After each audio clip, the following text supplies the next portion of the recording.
এই দুনিয়াতে যখন আপনি পাপ কাজ করবেন, এই দুনিয়াতে যখন আপনি গুনাহের কাজ করবেন, তার কিছু নগদ শাস্তি আল্লাহ পাক রব্বুল আলামিন দুনিয়াতেই আমার আল্লাহ দান করেন।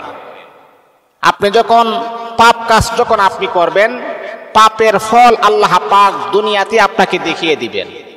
পাপের কিছু নগদ শাস্তি আল্লাহ পাক রব্বুল আলামিন দুনিয়াতে আমার আল্লাহ মানুষদেরকে দেন, কিন্তু আমরা অনেকেই জানি না, এই সম্পর্কে আমরা অনেকে অবগত নাই। পাপ কাজ করলে যে নগদ যে কি পরিমাণ শাস্তি হয় সেই ব্যাপারে আমরা অনেকে উদাসীন হয়ে আছি। আমরা তো খাইতেছি, ঘুমাইতেছি, পড়তেছি, রং তামাশা করতেছি, কিন্তু আমরা অনেকেই জানি না যে পাপ কাজ করার কারণে আল্লাহ পাক রব্বুল আলামিন আমাকে আপনাকে যে নগদ কি পরিমাণ শাস্তি প্রয়োগ করতেছেন। এক নাম্বার হলো, দুনিয়াতে যখন আপনি নাফরমানি করবেন, অহরহর যখন আপনি পাপের কাজ করবেন, পাপ করতেই থাকবেন, যখন আপনি ফিরে আসবেন না, তখন আল্লাহ পাক 5টি শাস্তি আমার আল্লাহ দান করেন। নাউজুবিল্লাহি মিন যালিক।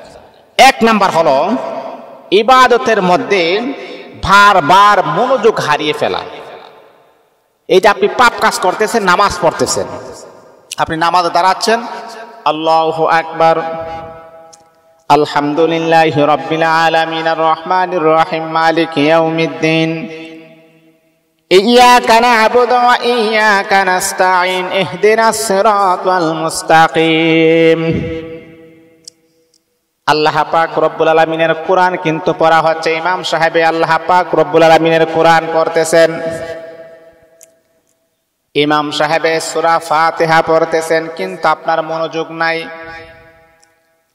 এরি আল্লাহ তাআলার বান্দা, আল্লাহ পাক রব্বুল আলামিনের কোরআন পড়া হচ্ছে, আপনি নামাজের মুসল্লার দিকে তাকিয়ে আছেন, কিন্তু আপনার মনটা কিন্তু নামাজের মুসল্লার দিকে নাই। আপনার মনটা বাহিরে পড়ে আছেন, বন্ধু বান্ধবের আড্ডায় পড়ে আছেন। কেন রে বান্দা, কোন কারণে এমনটা হয়, কোন কারণে এমনটা হয়? নবীর সাহাবী একদিন আল্লাহর হাবিবকে প্রশ্ন করলেন, ইয়া রাসূলুল্লাহ, ইয়া হাবিবাল্লাহ, ও আল্লাহর নবী, আমি যখন নামাজের মুসল্লায় যখন দাঁড়াই, তখন আশেপাশে আবিজাবি কথাগুলো আমার স্মরণ হয়। তখন নবীজি জানায় দিলেন, ও আমার সাহাবীরা, শোনো শোনো শোনো শোনো, যখন তোমরা বেশি বেশি গুনাহের কাজ করবা, দুনিয়ার লাইনের বেশি কাজ যখন তোমরা করবা, শয়তান তোমাদেরকে নামাজের ভিতরে না রেখে নামাজের মনোযোগ হারায়া দিবে। এই জন্যে যারা গুনাহের কাজ করে, অহরহর যারা গুনাহের কাজ করে, অন্যায় অপরাধে যারা জড়িত আছে, তারা নামাজ পড়ার পরেও নামাজের মনোযোগ তারা হারিয়ে ফেলবে। যেই নামাজের ভিতরে মনোযোগই নাই, আচ্ছা আপনি বলেন তো সেই নামাজটা কতটুকু গ্রান্টেড হবে আর কতটুকু কবুল হবে? আমার নামাজের ভিতরে আমার মনোযোগ নাই, নামাজের ভিতরে একাগ্রতা থাকার কথা, সেই একাগ্রতা যদি আমার না থাকে, তাহলে সেই নামাজটা আল্লাহ পাক কতটুকু কবুল করবেন? এই জন্যে গুনাহের কাজ সর্বপ্রথম আমাকে আপনাকে পরিহার করতে হবে, ছেড়ে দিতে হবে। না, আর গুনাহের কাজ কখনো আমি করব না। এটা হচ্ছে 1 নাম্বার। 2 নাম্বার হচ্ছে, যখন আপনি গুনাহের কাজ করবে, 2 নাম্বার যে শাস্তি হলো, ইচ্ছা থাকা সত্ত্বেও কিছু ইবাদত আপনার কাছ থেকে ছুটে যাবে। আপনার ইচ্ছে আছে যে আমি মসজিদ, এই মসজিদের ভিতরে গিয়ে আমি 500 টাকা আল্লাহ পাক রব্বুল আলামিনের রাস্তায় আমি দান করব। আপনার ইচ্ছে আছে, তারপর আপনি দান করতে পারবেন না। আরে আল্লাহ তাআলার বান্দা, শুধু তা নয়,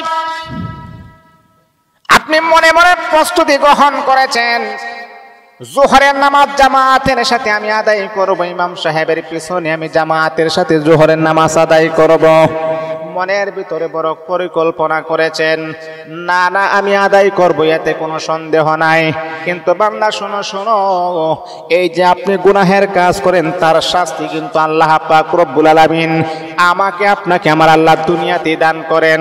আপনার ইচ্ছে আছে ভালো কাজ করবেন, ইচ্ছে আছে দান সদকা করবেন, ইচ্ছে আছে ওয়াজ মাহফিলের মাঝে আপনি টাকা পয়সা দিবেন, কিন্তু আপনি পারবেন না। এর মানে হচ্ছে আল্লাহ পাক রব্বুল আলামিন এই দুনিয়াতে আমার আল্লাহ আপনাকে শাস্তি প্রদান করতেছে। ইচ্ছে আছে, তারপরও এই ভালো কাজ করার মতো সুযোগ আল্লাহ পাক আপনার কাছ থেকে হারিয়ে ফেলবেন, হারায়া দিবেন। এই যে সুযোগ থেকে আপনি বঞ্চিত হচ্ছেন, এটার মানেই হচ্ছে আমার আল্লাহর রহমত থেকে আস্তে আস্তে আপনি ডিলেট হয়ে যাচ্ছেন। আহা, আল্লাহ পাকের রহমত থেকে যদি কোনো ব্যক্তি ডিলেট হয়ে যায়, আল্লাহ পাকের রহমত থেকে যদি কোনো ব্যক্তি বঞ্চিত হয়ে যায়, ফের চাইতে কফাল পুরার হতভাগা ব্যক্তি আল্লাহর জমিনের ভিতর আর দ্বিতীয় কেউ হতে পারে না। আল্লাহ পাক আপনাকে ভালোবাসেন না। তুমি কত বড় ক্ষতিগ্রস্ত ব্যক্তি, আমার আল্লাহ আপনাকে ভালোবাসেন না, এর চাইতে ক্ষতিগ্রস্ত ব্যক্তি আর কে হতে পারে?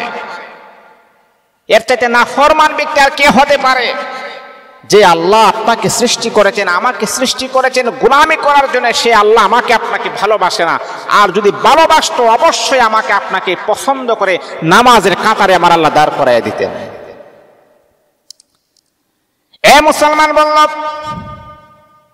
যদি গুনাহের কাজ করেন, প্রতিনিয়ত যদি আপনি গুনাহের কাজ করেন, তাহলে এই দুনিয়াতে আল্লাহ পাক রব্বুল আলামিন 5টি শাস্তি আমার আল্লাহ আপনাকে দিবেন। 2 নাম্বার 3 নাম্বার হলো সময়ের কাজ সময় মতো আপনি করতে পারবেন না। যেমন জোহরের নামাজ জোহরের সময় আপনি আদায় করতে পারবেন না, জোহরের নামাজ আপনি আসরের সময় আদায় করবেন, আসরের নামাজ আবার মাগরিবের সময় আদায় করবেন। সময়ের কাজ সময় মতো আপনি আদায় করতে পারবেন না। নবী বলেন, এক ওয়াক্ত নামাজ যদি কোনো ব্যক্তি কাজা করে 2,88,000 বছর জাহান্নামের আগুনের ভিতরে পড়তে হবে। সময় মতো আপনি ইবাদত করতে পারবেন না। সময়ের কাজ সময় মতো আদায় করার মতো সুযোগটুকু আমার আল্লাহ আপনার কাছ থেকে ছিনিয়ে নিবেন।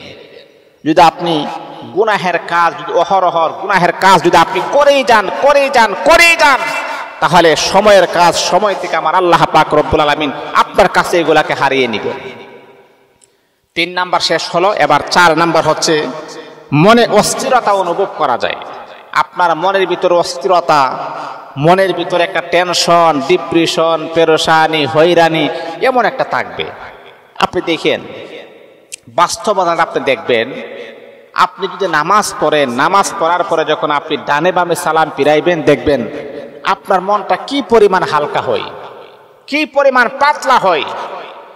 যেমন একটি মানুষ যখন গোসল করার পর তার শরীরটা যেমন পাতলা হয়ে যায়, একটা মুমিন যখন নামাজ পড়ে, নামাজ পড়ার পরে যখন ডানে বামে যখন সালাম ফিরিয়ে দেয়, আল্লাহ পাক রব্বুল আলামিন ডানে বামে সালাম ফিরানোর আগে আগে আমার আল্লাহ তার শরীর থেকে সমস্ত গুনাহকে জড়াইয়া দেন। আল্লাহু আকবার।